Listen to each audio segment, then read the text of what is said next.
सम्राट अशोक ने बौद्ध धर्म अपनाकर अहिंसा का मार्ग चुना था, लेकिन उनकी एक पत्नी तिष्यरक्षिता ने एक ऐसा षड्यंत्र रचा जिसने इतिहास को हिलाकर रख दिया। तिष्यरक्षिता सम्राट अशोक की सबसे प्रिय रानी अपनी सुंदरता और चतुराई के लिए प्रसिद्ध थी, लेकिन उसका दिल किसी और पर आ गया, सम्राट अशोक के बेटे राजकुमार कुणाल पर। हे राजकुमार कुणाल, तुम उत्तम वंश में उत्पन्न, धर्म और नीति में निपुण हो।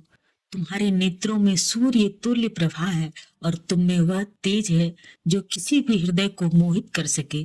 क्या तुम इस हृदय की भावनाओं को स्वीकार कर इसे अनुग्रहित करोगे? कुणाल गंभीर स्वर में कहते हैं, हे माते, धर्म और सत्य ही मेरे जीवन के मार्गदर्शक हैं।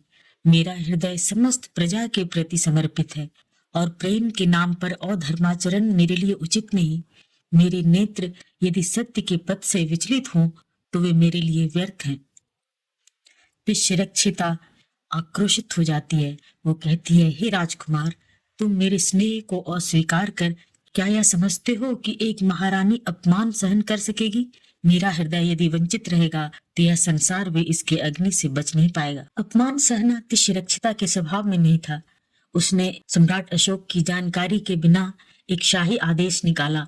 वह आदेश था राजकुमार कुणाल की आंखें निकाल दी जाएं। सैनिक कुणाल के पास आते हैं, उन्हें आदेश पढ़कर सुनाते हैं और उनकी आंखें निकाल दी जाती हैं।